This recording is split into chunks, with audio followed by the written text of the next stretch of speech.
Selamat pagi, saudara-saudara terkasih dalam Kristus Yesus. Sebelum kita mendengarkan firman Tuhan, kita berdoa. Kasih karunia bagi kamu sekalian dan damai sejahtera dari Bapa di surga, di dalam Yesus Kristus Tuhan kita. Amin. Firman Tuhan yang menyapa kita di pagi hari ini dari surat Rasul Yakobus pasal 2 ayat 17. Demikian firman Tuhan. Demikian juga halnya dengan iman. Jika iman itu tidak disertai perbuatan, maka iman itu pada hakikatnya adalah mati. Pemirsa Saroha, nas ini sudah sering kita dengar atau sudah sering kita baca. Tetapi perlu kita pertajam memahami dan mengimplementasikannya di dalam hidup sehari-hari.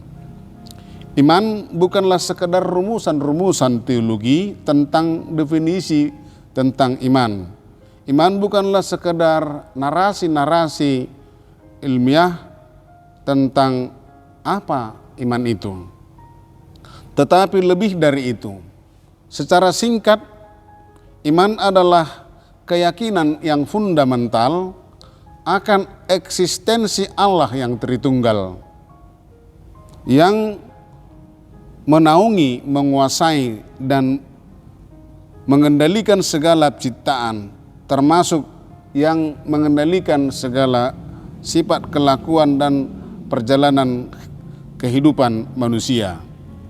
Jadi iman atau beriman itu adalah sesuatu yang bergerak, sesuatu yang dinamis atas respon seseorang akan penyertaan dan akan kasih setia Tuhan di dalam hidupnya. Pemirsa Saroha, Yakobus mengingatkan orang percaya. Yakobus mengingatkan kita bahwa setiap kita yang mengaku percaya kepada Allah yang Tritunggal itu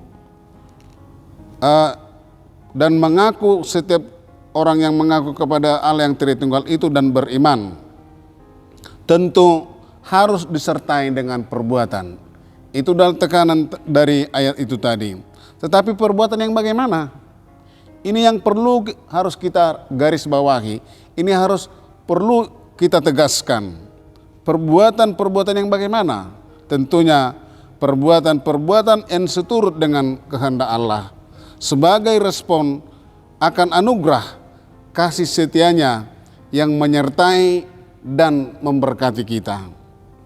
Oleh karena itu saudara-saudara yang dikasihi Tuhan, perbuatan-perbuatan yang bukan balas jasa atau bukan dengan keterpaksaan, misalnya ketika kita menolong orang lain, ketika kita membantu orang lain, jadi bukan balas jasa atau bukan misalnya dengan keterpaksaan, tetapi didorong oleh keyakinan kepada Tuhan, didorong keyakinan iman kepada Tuhan, karena Tuhan terlebih dahulu telah mengasihi kita.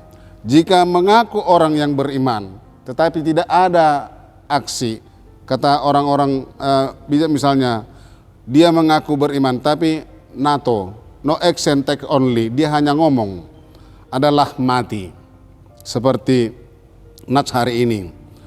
Jadi kalau dia mengaku beriman tapi tidak ada perbuatan, itu adalah hidup dalam kehampaan.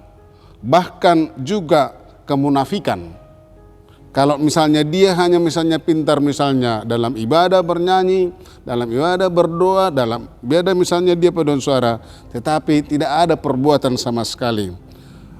Bukankah itu adalah sesuatu kehampaan dan bukankah itu sesuatu kemunafikan? Berbuatlah dengan dorongan yang didorong oleh iman dan kasih kepada Yesus. Berbuatlah dengan karena kemurahan Yesus yang telah memberkati hidupmu. Oleh karena itu, berbuatlah dengan penuh kasih karena Yesus senantiasa memberkati dan menyertai saudara-saudara. Amin. Tuhan Yesus memberkati.